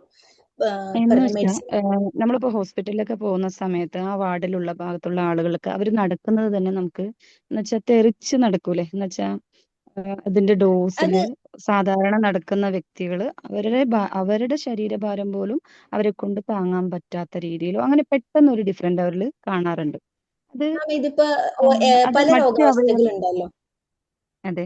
അപ്പൊ നമുക്ക് ഒരിക്കലും ഇന്ന ആൾക്ക് ഇന്നതാണ് എന്ന് പറയാൻ പറ്റൂല. സ്കീസോ ഉള്ള ഒരാള് ചിലപ്പോ സിവിയർ സ്കീസോ ഉള്ള ആളുടെ ബോഡി ലാംഗ്വേജ് ഒന്നും ഇപ്പൊ നമുക്ക് എല്ലാവർക്കും എല്ലാ രീതിയിലും ഒന്നും പറയാൻ പറ്റൂല. അപ്പൊ കണ്ടീഷൻസ് ഡിഫറൻസ് ആണ്. ഓരോരുത്തരുടെ ബോഡിയിൽ മെഡിസിൻ ഇപ്പൊ ഡ്രഗ്സ് ചെല്ലുന്ന ഒരാൾ ചില അതെല്ലാം ഓക്കെയാണ്. എന്ന് വെച്ചാൽ നമ്മൾ ഒരിക്കലും ഒരു മരുന്നും ഒരു അസുഖത്തിനെന്ന് പറഞ്ഞ് കഴിക്കുന്നതാണെങ്കിലും നമ്മൾ മൊത്തത്തിൽ കഴിക്കുന്നു. അത് നമ്മുടെ ബോഡിയിൽ പോയിട്ട് ചില അവയവങ്ങൾക്ക് അത് ഗുണമാവും, ചിലപ്പോൾ അത് മറ്റു ഭാഗങ്ങൾക്ക് അത് ദോഷമാവും. പക്ഷെ എനിക്ക് അറിയേണ്ടത് നമ്മളിപ്പോ ഈ ഒരു മരുന്ന് കൊടുക്കുന്നുണ്ടെങ്കിൽ അത് മൈൻഡ് ഓക്കെ ആവുന്നുണ്ടെങ്കിലും മറ്റു ശരീരഭാഗങ്ങൾക്ക് എന്തെങ്കിലും എന്ന് വെച്ചാൽ നമ്മളെ കിഡ്നിക്കോ എന്തെങ്കിലും പ്രയാസമായിട്ട് നമുക്ക് ഇപ്പൊ ഈ പഠനങ്ങൾ തെളിയിച്ചിട്ടുണ്ടോ എന്നുള്ളതാണ് എനിക്കറിയേണ്ടത്. മാം സൈഡ് എഫക്ട്സിനെ കുറിച്ച് ഡോക്ടേഴ്സ് തന്നെ പറയാറുണ്ട്. അത് നമ്മൾ ആ ഡോക്ടേഴ്സ് തന്നെ അത് ഷെയർ ചെയ്യും. അത് നിങ്ങൾക്ക് അങ്ങനെ കൺസേൺസ് ഉണ്ടെങ്കിൽ ഡോക്ടേഴ്സ് അവർ ഷെയർ ചെയ്യും. അല്ലെങ്കിൽ നിങ്ങൾ കൺസേൺസ് അവരോട് പറയുമ്പോൾ അവര് നിങ്ങൾക്ക് ആ ഒരു ഇൻഫർമേഷൻ പാസ് ചെയ്യും. ഓക്കെ, ഇന്ന മെഡിസിൻ ഈ രീതിയിലൊക്കെ ഉള്ള സൈഡ് എഫക്ട്സ് ഉണ്ട്. എനിക്ക് ഇത് കേട്ട് മുതലേ ഒന്ന് സംശയം തോന്നിക്കൊണ്ടിരുന്നത്, അത് ചോദിച്ചോന്നുള്ള എന്തെങ്കിലും റിയൽ ലൈഫിൽ എന്തെങ്കിലും കാര്യമായിട്ട് കണക്റ്റഡ് ആണ് ആരെങ്കിലും വേണ്ടിയാണെങ്കിൽ അതെ അതെ, വ്യക്തിപരമായിട്ട് എനിക്ക് അറിയാവുന്ന ഒരാൾക്ക് ഇതുണ്ടായിരുന്നു. അപ്പൊ ഞാൻ അവര് മരുന്ന് കഴിക്കുന്ന സമയത്ത് അന്ന് മുതലേ ഉള്ള ഒരു ചിന്തയാണ് എന്റെ, എന്താ വെച്ചാൽ അവർക്ക് എന്തെങ്കിലും ഞാനൊന്ന് ആഡ് ഓൺ ചെയ്തോട്ടെ. നമ്മളിപ്പോ മെന്റൽ ഹെൽത്തിന്റെ മെഡിസിൻ എടുക്കാന്ന് പറയുമ്പോൾ നമ്മൾക്കൊരു സ്റ്റിഗ്മയുണ്ട് മെന്റൽ ഹെൽത്തിന്റെ. അതായത് മാനസിക രോഗത്തിന് മെഡിസിൻ എടുത്താൽ അത് ലോങ് ടൈം ആയിരിക്കും, അതുകൊണ്ട് നമുക്ക് എന്തെങ്കിലും ദോഷങ്ങൾ ഉണ്ടാവും. ആക്ച്വലി മെന്റൽ ഹെൽത്ത് എന്ന് വെച്ചാൽ നമ്മുടെ ഫിസിക്കൽ ഹെൽത്ത് പോലെ തന്നെയാണ്. നമ്മളെ ഫിസിക്കൽ ഹെൽത്തിന് ഇപ്പൊ നമ്മൾക്ക് ജലദോഷം വന്ന് നമ്മൾ സിട്രിസിൻ എടുക്കുന്നുണ്ട്. സിട്രിസിൻ നോർമലി എല്ലാവരും എന്താ പറയാ സാധാരണ ലെവലിൽ പോലും ആൾക്കാർ ജലദോഷമാണോ സിട്രിസിൻ പോയി മേടിക്കുക, ഡോളോ മേടിക്കുക, ഇതൊക്കെ എടുക്കുന്നുണ്ട്. ഇതിനെല്ലാം സൈഡ് എഫക്ട്സ് ഉണ്ട് നമുക്ക്. അതുപോലെ തന്നെ ഹെൽത്ത് എടുത്തു എന്ന പേരിൽ ഒരു സൈഡ് എഫക്ട്സും വരുന്നില്ല. അത് വേറെ എന്തെങ്കിലും കണ്ടീഷനുമായിട്ട് ബന്ധപ്പെട്ടുണ്ടെങ്കിൽ മാത്രമേ ഉള്ളൂ. പിന്നെ ഒരിക്കലും ഒരു മെന്റൽ ഹെൽത്തിന്റെ മെഡിസിനും അത് മാനസിക രോഗത്തിന്റെ മെഡിസിനും ലോങ് ടൈം യൂസിലോട്ട് നമ്മൾ പോകുന്നില്ല. അത് വളരെ കുറച്ച് കണ്ടീഷൻസിൽ മാത്രമേ ലോങ് ടൈം മെഡിസിൻസ് ഉള്ളൂ. അല്ലാതെ നോർമലി നമുക്ക് മെഡിസിൻ എടുക്കാം. നമ്മൾക്കൊരു പനി വന്ന് നമ്മൾ മെഡിസിൻ എടുത്ത് അതേപോലെ നമ്മൾ എന്ത് അസുഖത്തിനാണ് ട്രീറ്റ് ചെയ്യണം ആ മെഡിസിൻ കഴിഞ്ഞാൽ അതിന്റെ ഡോസ് കഴിഞ്ഞാൽ തീരുകയാണ്. അതുകൊണ്ട് നമുക്ക് നമ്മളുടെ ഒരു ഇന്റേണൽ പാർട്സിനോ അങ്ങനെ ഒന്നും ഒരു ദോഷമല്ല. ഈ ഒരു സ്റ്റിഗ്മ കൊണ്ടാണ് എപ്പോഴും നമ്മൾ മാനസിക ആരോഗ്യ വിദഗ്ധനെ, അതായത് സൈക്കാട്രിസ്റ്റിനെ കാണാതെ ഇതുപോലെ മനോരോഗ വിദഗ്ധരുടെ അടുത്ത് സൈക്കോളജിസ്റ്റുകളെ സമീപിച്ചു പോകുന്നത്. അപ്പോൾ അതിന് ഒരു വ്യത്യാസവും ഇല്ല. നമുക്ക് ധൈര്യമായിട്ട് എന്താണ് അവരുടെ കണ്ടീഷൻ, ആ കണ്ടീഷൻ ചിലപ്പോൾ മരുന്ന് കൊണ്ടേ മാറുള്ളൂ. പക്ഷെ പലപ്പോഴും സൈക്കോളജിസ്റ്റുകൾ പറയും ഇത് മീൻസ് എല്ലാ സൈക്കോളജിസ്റ്റും അല്ല, പലരും പറയും മിസ്ലീഡ് ചെയ്യണ ഏറ്റവും വലിയൊരു മേഖലയാണിത്. നമ്മൾ ഇപ്പൊ ഐ എം സൈക്കോളജിസ്റ്റ്, ഞാൻ പറയുന്നു ഒരാൾക്ക് മെഡിസിൻ വെച്ചിട്ട് കാര്യമില്ല. അപ്പോ എപ്പോഴും നമ്മൾ ആ ഒരു ഓപ്പൺനെസ്സും കൂടി നമുക്ക് ഉണ്ടാവണം. സൈക്കോളജിസ്റ്റ് ആയിക്കോട്ടെ, സൈക്കാട്രിക് സോഷ്യൽ വർക്കർ, കൗൺസിലർ ആയിക്കോട്ടെ. അതാ പറഞ്ഞത്, നമ്മൾ പല കാര്യങ്ങളിലും അങ്ങനത്തെ ഒരു ഓപ്പൺനെസ് വന്നു തുടങ്ങിയിട്ടില്ല. എല്ലാവർക്കും അറിയാം മെന്റൽ ഹെൽത്തിനെ കുറിച്ച്, പക്ഷെ ഫുൾ അറിയുമെന്ന് വെച്ചാൽ അറിയില്ല. അപ്പൊ അതുകൊണ്ട് മെഡിസിൻ എടുത്താൽ യാതൊരു ദോഷമുണ്ട്.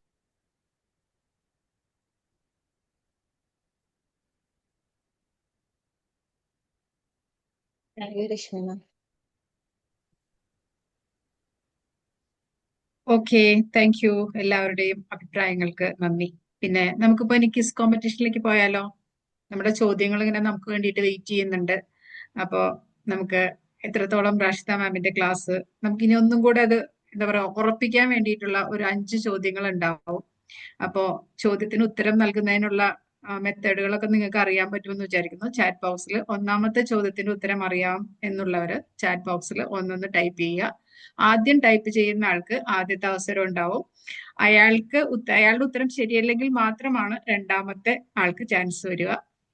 രണ്ടാമത്തെ ചോദ്യത്തിന് 2 ടൈപ്പ് ചെയ്യുക, മൂന്നാമത്തെ ചോദ്യത്തിന് 3, 4, 5 അങ്ങനെ. ആദ്യം ടൈപ്പ് ചെയ്യുന്ന ആൾക്കാണ് ആദ്യത്തെ അവസരം. അപ്പോൾ എല്ലാവരും അവരുടെ ചാറ്റ് ബോക്സ് ഒക്കെ റെഡിയാക്കി വെച്ചിട്ട് ഇരിക്കുക. അപ്പോ ഒന്നാമത്തെ ചോദ്യം ചോദിക്കട്ടെ? എല്ലാവരും റെഡിയല്ലേ? എല്ലാവരും ക്ലാസ് ഒക്കെ വളരെ കൃത്യമായിട്ട് കേട്ടിട്ടുണ്ടെന്ന് വിചാരിക്കുന്നു. അപ്പോ നമുക്ക് ആദ്യത്തെ ചോദ്യം, എത്ര ഡ്യൂറേഷൻ മാനസിക വിഷമങ്ങൾ ഉണ്ടായാലാണ് മെന്റൽ ഹെൽത്ത് പ്രൊഫഷനെ നമ്മൾ കാണേണ്ടി വരുന്നത്? ഒരു കാലയളവ് മാം പറഞ്ഞിരുന്നു, അത് ഓർക്കുന്നവരൊന്ന് പറഞ്ഞേ. അപ്പൊ നിങ്ങളുടെ ചാറ്റ് ബോക്സ് എല്ലാം റെഡിയാണെന്ന് വിചാരിക്കുന്നു. ടൈപ്പ് ചെയ്യാം. ചോദ്യം ഒന്നുകൂടെ ആവർത്തിക്കണമെങ്കിൽ പറയാട്ടോ.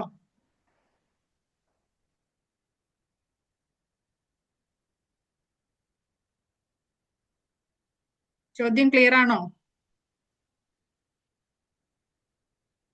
ഒന്നുകൂടെ ചോദിക്കട്ടെ, എത്ര ഡ്യൂറേഷൻ അല്ലെങ്കിൽ എത്ര കാലം മാനസിക വിഷമങ്ങൾ ഉണ്ടായാലാണ് ഒരു മെന്റൽ ഹെൽത്ത് പ്രൊഫഷനെ നമ്മൾ കാണേണ്ടത്? എത്ര ആഴ്ച അല്ലെങ്കിൽ മാസമാണോ ദിവസമാണോ?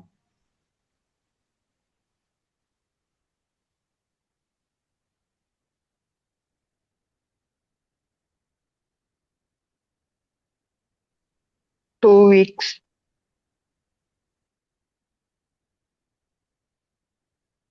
ഓക്കെ, ചന്ദ്ര മാം ഉത്തരം ശരിയാണ്. പക്ഷെ മാം ചാറ്റ് ബോക്സിൽ വന്നില്ല. രശ്മി ചാറ്റ് ബോക്സിൽ വെച്ചിട്ടുണ്ടായിരുന്നു. അപ്പോ എന്തായാലും ഉത്തരം ചന്ദ്ര മാം ആണ് പറഞ്ഞത്, ആദ്യത്തെ ഉത്തരം. അപ്പൊ രശ്മിക്ക് ചാൻസ് കൊടുക്കണോ അല്ലെങ്കിൽ ചന്ദ്ര മാമിന് ചാൻസ് തരണോ? അപ്പൊ നമ്മുടെ റൂൾസ് അനുസരിച്ച് അതെ, റൂൾസ് അനുസരിച്ച് ചാറ്റ് ബോക്സിൽ രശ്മിയാണ് വെച്ചത്. അപ്പൊ രശ്മിക്ക് രശ്മിയുടെ ഉത്തരം പറയാം. 2 weeks, രശ്മി 2 കേൾക്കും? ഓക്കെ. അപ്പൊ ആദ്യത്തെ 2 weeks. ആദ്യത്തെ ചോദ്യത്തിന്റെ വിജയി രശ്മിയാണ്. രണ്ടാമത്തെ ചോദ്യം, പേഷ്യന്റ് റൈറ്റ്സിനെ സംരക്ഷിക്കുന്ന ഇന്ത്യൻ നിയമത്തിന്റെ പേരെന്താണ്? പേഷ്യന്റ് റൈറ്റ്സിനെ സംരക്ഷിക്കുന്ന ഇന്ത്യൻ നിയമത്തിന്റെ പേരെന്താണ്? സഞ്ജീവ് വഞ്ചിപ്പുരക്കൽ സർ പറയൂ ഉത്തരം.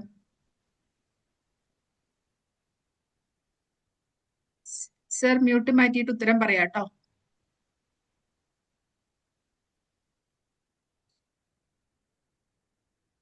സഞ്ജീവ് സർ കേൾക്കുന്നുണ്ടോ?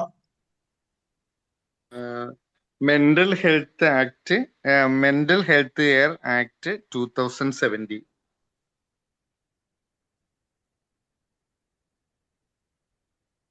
ഓക്കെ സർ, കറക്റ്റ് ആൻസർ ആണ്.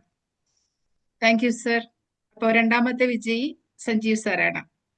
അപ്പൊ നമുക്ക് മൂന്നാമത്തെ ചോദ്യത്തിലേക്ക് പോയാലോ? ക്ലിനിക്കൽ സൈക്കോളജിസ്റ്റിന് പ്രാക്ടീസ് ചെയ്യാനുള്ള ലൈസൻസിന്റെ പേരെന്താണ്? ചോദ്യം ഒന്നുകൂടെ പറയാണ്. ക്ലിനിക്കൽ സൈക്കോളജിസ്റ്റിന് പ്രാക്ടീസ് ചെയ്യാനുള്ള ലൈസൻസിന്റെ പേരെന്താണ്?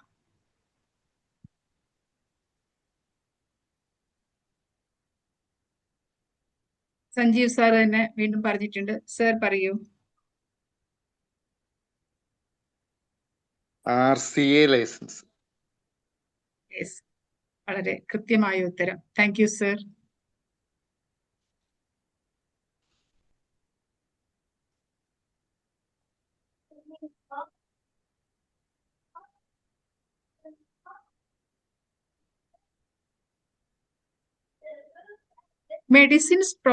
നാലാമത്തെ ചോദ്യം, മെഡിസിൻ പ്രൊവൈഡ് ചെയ്യാനുള്ള പ്രൊഫഷണൽസ് ആരാണ്? മെന്റൽ ഹെൽത്തിനെ കുറിച്ചുള്ള ആധാരമായിട്ടുള്ള മെഡിസിൻസ് പ്രൊവൈഡ് ചെയ്യാനുള്ള പ്രൊഫഷണൽസ് ആരാണ്? ആർക്കാണ് നമുക്ക് മരുന്ന് തരാനുള്ള അധികാരമുള്ളത്? നമ്പർ തരുന്നു. സൈക്കാട്രിസ്റ്റ്.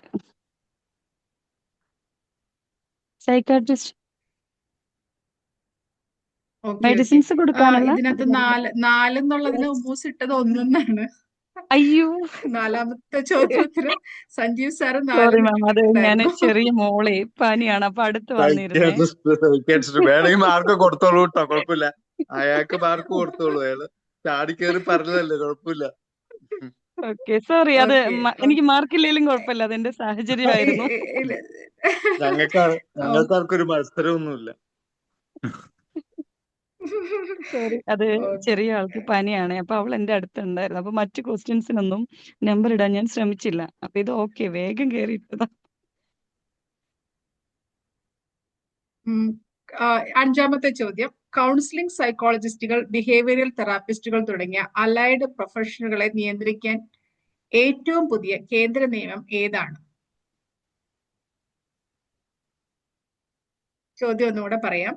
കൗൺസിലിംഗ് സൈക്കോളജിസ്റ്റുകൾ, ബിഹേവിയറൽ തെറാപ്പിസ്റ്റുകൾ തുടങ്ങിയ അലൈഡ് പ്രൊഫഷണലുകളെ നിയന്ത്രിക്കാൻ കൊണ്ടുവന്ന ഏറ്റവും പുതിയ കേന്ദ്ര നിയമം ഏതാണ്? ഉമ്മൂസ് ഇട്ടിട്ടുണ്ടല്ലോ, പറയൂ. NCH 2021 ആണോ? യെസ്, കറക്റ്റ് ആണ്.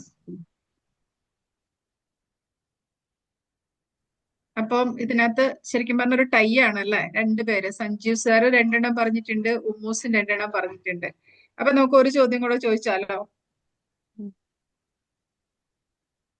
ക്ലിനിക്കൽ രോഗനിർണയവും സൈക്കോ തെറാപ്പിയും നടത്താൻ RCI ലൈസൻസ് ഉള്ള വിദഗ്ധർ ആരാണ്?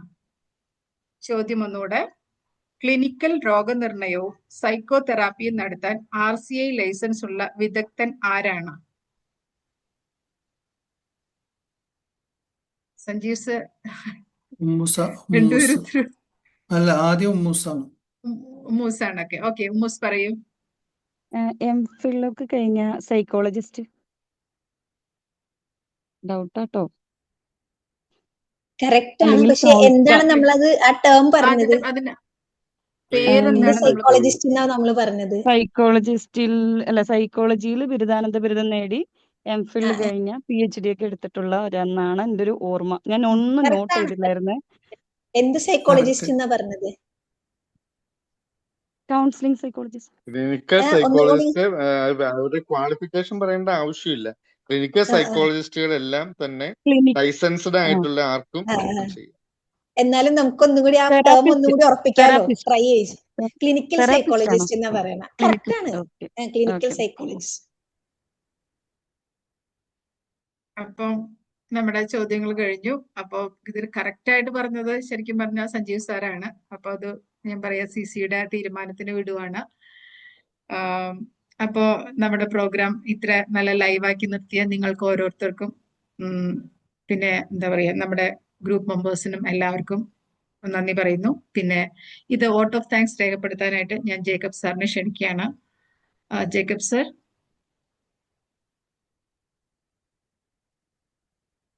താങ്ക് യു റാണി മാം. വളരെ അർത്ഥവത്തായ ഒരു സെഷൻ. മെന്റൽ ഹെൽത്ത് നമുക്ക് നമ്മുടെ പ്രിയപ്പെട്ട റഷീദ മാം വളരെ ഡെപ്തായിട്ട്, വളരെ ഇൻട്രാക്റ്റീവായിട്ട് നമുക്ക് അതിനെക്കുറിച്ച് പല കാര്യങ്ങളും പറഞ്ഞു തന്നു. Thank you so much. വളരെ നമ്മുടെ പ്രോഗ്രാം നയിച്ച റാണി മാമിന് പ്രത്യേകം നന്ദി പറയുന്നു. പിന്നെ അതിലുപരി നമുക്ക് ഇത്രയും ഫീഡ്ബാക്ക് തന്ന് പല കാര്യങ്ങളും പല സംശയങ്ങളും ചോദിച്ച് നമ്മുടെ പ്രിയപ്പെട്ട ഓഡിയൻസിന് ഹൃദയം നിറഞ്ഞ നന്ദി. നമ്മുടെ ക്വിസ് പ്രോഗ്രാം വളരെ ഒന്നിനൊന്നിന് മുന്നോട്ട് നീങ്ങി. നമ്മുടെ ഉമ്മും സഞ്ജീവ് സാറും തമ്മിലുള്ള ആ ഒരു ടൈ ബ്രേക്കറിൽ നമുക്ക് നോക്കാം. ഈ വീക്കിലെ ഒരു നമുക്കത് ജസ്റ്റ് ഒന്ന് ഡിസ്കസ് ചെയ്തിട്ട് ഡിക്ലെയർ ചെയ്യാം നമ്മളെ ഗ്രൂപ്പിൽ. എല്ലാവർക്കും ജോയിൻ ചെയ്ത എല്ലാവർക്കും, കുറച്ച് പേര് ലീവ് ചെയ്തിരുന്ന സമയം കണ്ടെത്തി വന്ന എല്ലാവർക്കും പ്രത്യേകം നന്ദി അറിയിക്കുകയാണ്. വീണ്ടും അടുത്ത ആഴ്ച മറ്റൊരു ടോപ്പിക്കുമായിട്ട് നമുക്ക് വീണ്ടും ഒത്തുചേരാം. Thank you so much. നിങ്ങളെല്ലാവരും അടുത്ത ആഴ്ചത്തേക്ക് വേണ്ടി കാത്തിരിക്കും. Thank you sir. Thank you thank sir. You so much. Thank U.